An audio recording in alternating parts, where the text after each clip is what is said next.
Yo, what's going on, guys? My name is Olamide, and welcome back to Sports Circles. As usual, we are always here, I and Tosin, to give you the latest football updates from around the world.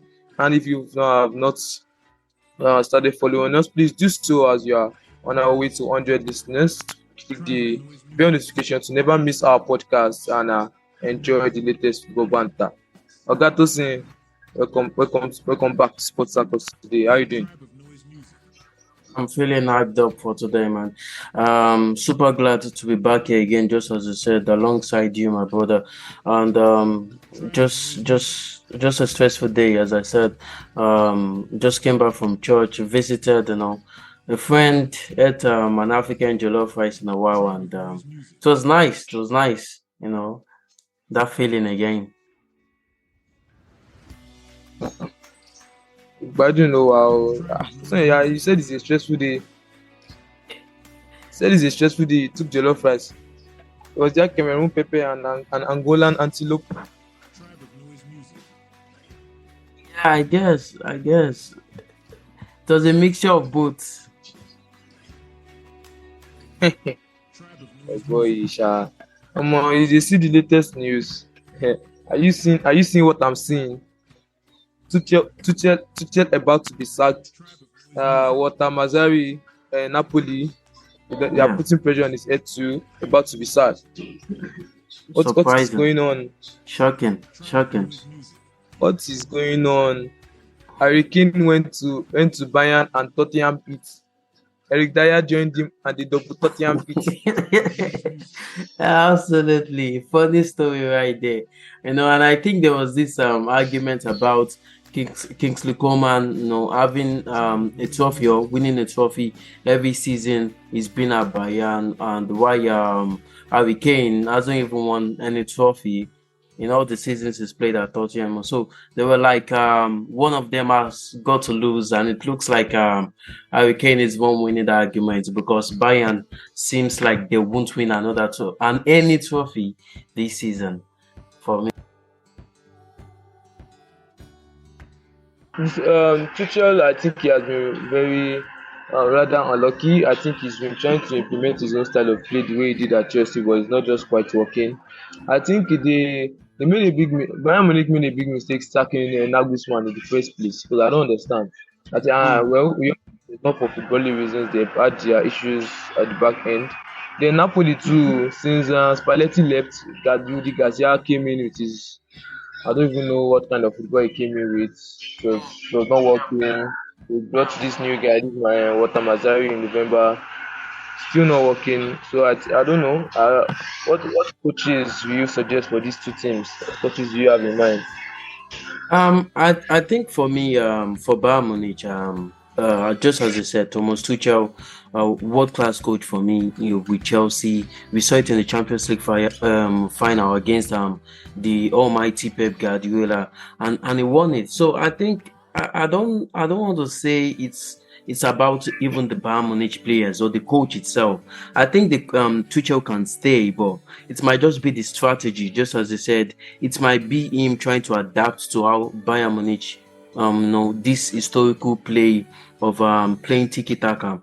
While switching to the Napoli side, Spalletti was with them. I think with Spalletti, they always play this 4-3-3. They always played like this pressing, almost like the formation Arteta implements right now, which is holding the ball and giving your opposition no space. But with Garcia, he brought on the same formation, but not with the same mentality, and this just changed everything. So they can't go back to Spalletti, obviously not. But then I'm looking at this guy, Antonio Conte. He looks like the perfect man for Napoli. I think if they had to get one of the best coaches in the market right now, it's got to be Antonio Conte for them, to me. Well, sure. But the main man at Napoli, Osimhen, do you feel Antonio Conte can maximize his abilities? Do you feel he can maximize his abilities, right? Because the two after Spalletti, the two managers that have come in, we've not really seen the best of Osimhen since they've come in. Do you feel Antonio Conte can actually return it back to the Osimhen we all know and love? An advantage Spalletti gave Osimhen was always this independence up front. With I can't really pronounce the left winger's name alongside Like yeah, 2012. yeah. His name is kind of confusing. I'm very sorry to say there. But then and the guy always on the right hand side is always Zielinski. But now Zielinski is about to go to Inter Milan. So I think he always give this independence to them whereby they can press, especially for Osimhen. So you just have to cross the ball and let Osimhen deal with the heading capabilities. But then I think for Antonio Conte, we saw it with Chelsea when he won the title, the title in the Premier League. If he could cope with Eden Hazard, if he could cope with Harry Kane in Tottenham, yeah, we can say that there might be a bit different personality because Osimhen is just going to be one of the top strikers in the world. Kane was already going the downside. Is already past the peak, but I think Antonio Conte can also maximize him. But again, Osimhen might not be staying for that long, so it looks like he might be switching to Premier League soon with the likes of Manchester United, Arsenal eyeing him up on Chelsea. So bringing up Antonio Conte might not really be with the purpose of managing Osimhen. I think getting Antonio Conte will be better off if they can manage other players and build up younger ones as well. Yeah, top there. Well, actually, I was having in mind that Osimhen was going to probably stay at Napoli, but yeah, you just reminded me that he's going to probably come to the best team in England, best team in North London, in Arsenal. You can even daydream of the Osimhen and Mbappe in the same transfer window, but yeah, that's just a dream that can never happen. Then we have the Oga there at the top, one of the best footballers in the world in Mr. Mbappe. Fabrizio Romano has finally told us that he is going to leave after this season. And if Fabrizio Romano tells you you could get first class, don't even read again. You have it already. So it's definitely going Absolutely. to leave Real Madrid, PSG this season. I don't Mm-hmm. know the complexities behind his contract because he said he has not fulfilled his obligations to the club before talking about being a free agent. But I don't know. It's, Romano don't he has said it already, so he's definitely going to leave. The most Mm, likely definition is Real Madrid. Is Real Madrid. But if mm, he's ever going to come to the Premier League, the most reasonable team is still the best team in London, which is Arsenal. So mm, imagine that will be one of the most balanced front threes in football. The Martinelli, Mbappe, Saka. mm. Anybody will collect. Yes, will collect. But I Hey. don't see that they are going to destroy an entire wage structure because Mm, teams like Arsenal, Liverpool have a very disciplined wage structure that mm. players like Mbappe will destroy the entire setup because Mbappe is collecting around Absolutely. 700 per week. Coming to the Premier League is going to collect way more. So Mm, that's going to disrupt the entire wage bill. So I think he's still going to end up at Real Madrid. absolutely. I think Yeah. there's going to be total domination. Vinicius, Rodrigo, Mbappe. Fire. We go Fire. up to, Yeah. we go up Hey, to, up man. to But actually, I actually view Mbappe as more of a winger. Mm, Where I say a winger, someone I don't know if I would rather put Mbappe mm, where Vinicius is right now and play him there because um I don't think Mbappe is a true and true striker. I feel he's mm, someone who wants to run in behind, who wants to take the dribble, cut inside. He definitely works as a striker, but I think to maximize his strength, I feel he should play on the wings. So I mm, just feel it's going to be a great team come between. It just depends on how much he can entertain with Vinicius if they are going to play that front three I listed earlier.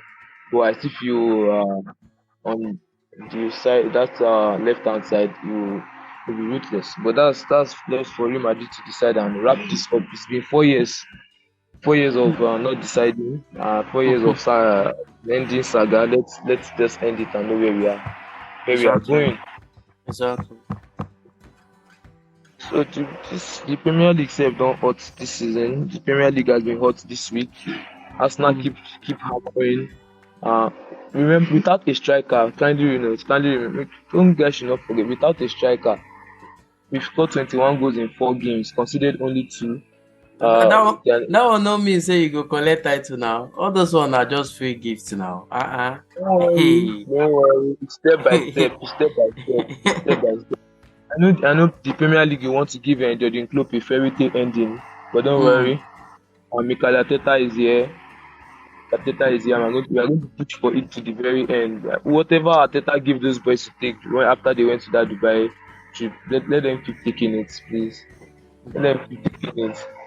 So Trossard coming in for Jesus as that first nine. I don't even miss Jesus there again. I don't even miss him there. Odegaard's new role. That guy is our new Bernardo. Bernardo Silva, come outside. Come outside. Come outside. Odegaard is here now. Odegaard is here now. What have you made of Martin Odegaard's display in the recent week? Really followed on the on Arsenal, to be honest, except Starboy Bukayo Saka. But I think overview, Odegaard has served as a leader, and I remember his response to a report, about Arsenal overly celebrating over the win against Liverpool, and it was like, shouldn't they celebrate when they won? I think it's just Odegaard has showed that he's a leader in the team, and a leader should sacrifice. A leader should be the one, making the best of decisions, being the one to take initiatives, and it's surely showing that it creates almost every chances for us now. And what makes it even better is that Arsenal have got goal scorers from every end of the pitch, from the centre backs to the wing backs, even to Kai Havertz. I saw Kai Havertz go and I was shocked, this weekend. And alongside, your trio up front, getting the goals from you, even without a thorough striker. So I guess Arsenal looks formidable when they have this portion, as you said, when they have this goal portion in them. So let's see how it goes, though. Yeah. Let's see how it goes. But Odegaard has been amazing these past few games. I think when he was playing as a number 10, early last season and earlier this Mm. season, he had Mm-hmm. natural limitations. He wasn't. We are not maximizing him. But now Mm. he's physically positionless. So you see him dropping in deep, allowing Ben White to invert into midfield. Then he takes a new role after creating uh, the course of play. He's very fluid. I think giving him the freedom allows him to be the natural deep line playmaker that he truly is. I think that's the role that suits him more. Then Saka is world class.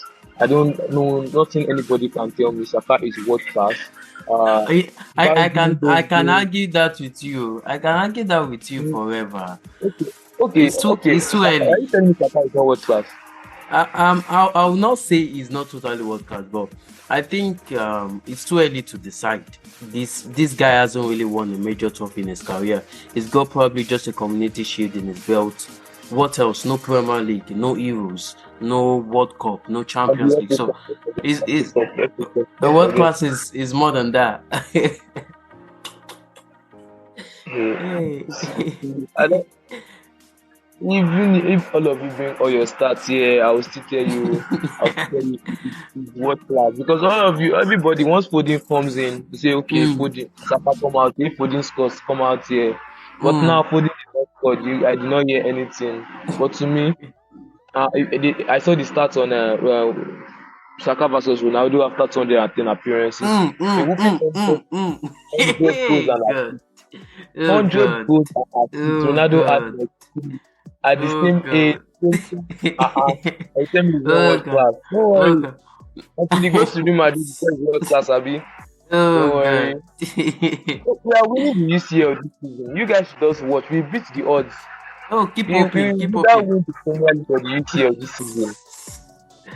Ah, God. You guys should just sit and watch and observe.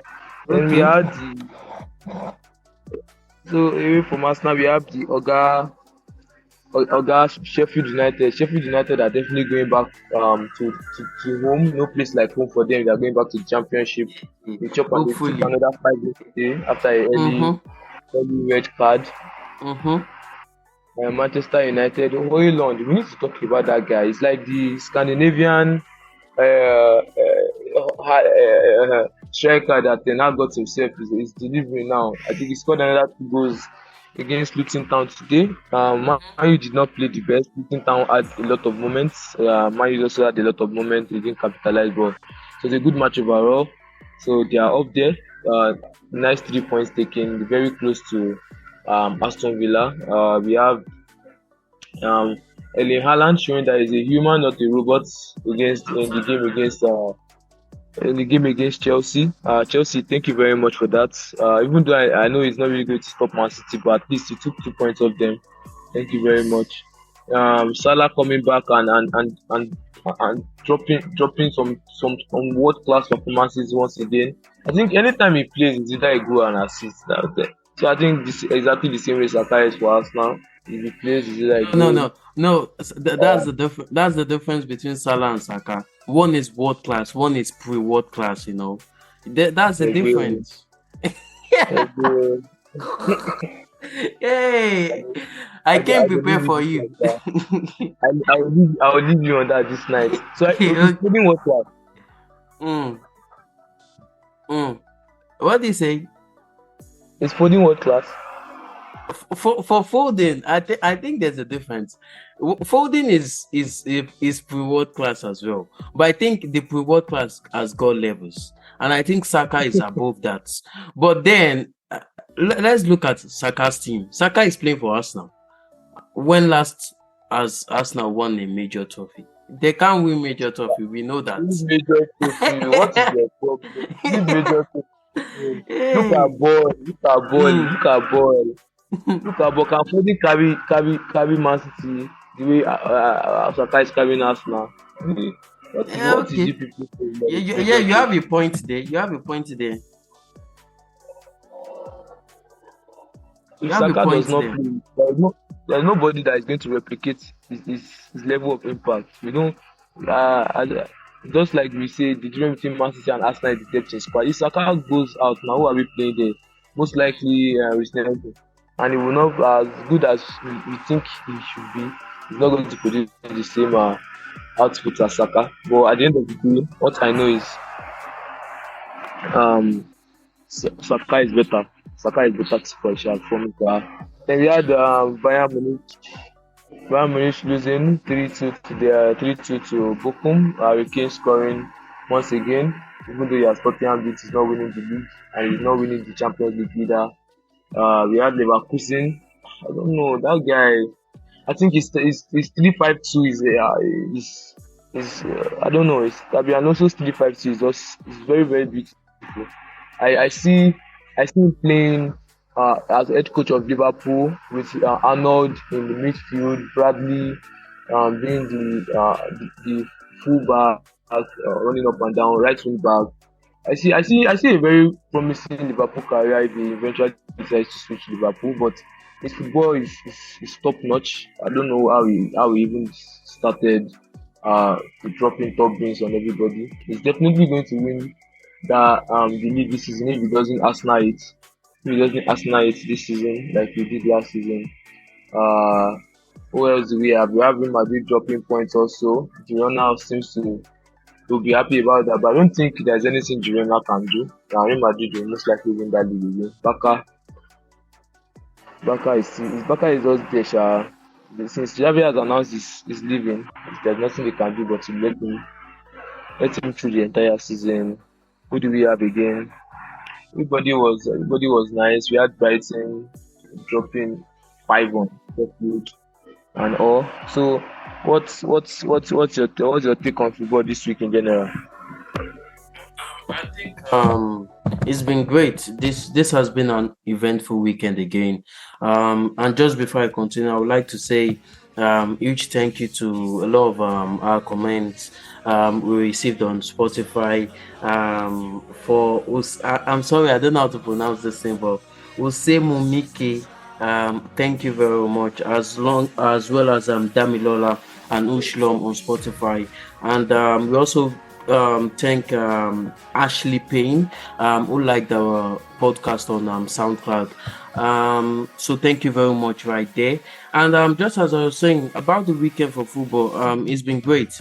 I'm talking about Sabi Alonso for his tactics. I remember Inter plays this kind of formation, and I think there's something about this formation that we should go discover. Inzaghi plays this formation with Inter Milan and it works so perfect. They are cruising in Serie A as well, and looks like Xabi Alonso has gotten some tricks of Inzaghi's leagues up there. And for other parts, for La Liga looks like it's going to be a bit competitive, but Real Madrid might just take it again. Barcelona is just there, as I said. EPL looks like the most exciting league as usual, and I think the title race is open. But as I will always say, I'll tell every Arsenal fan and I'll tell every Manchester City fan at the end of the season, na Liverpool go still carry am. Liverpool no go, we no go gree o. How Liverpool go carry am? Yeah, No go gree for that one. Yeah, but so it's been nice doing this again with you today. absolutely. Our hearts beat to the city streets. We began to feel the fire. We rise like tall buildings as the chemicals they take us higher. The night's young and it's just begun as she puts her hand in mine. We wanna chase the night.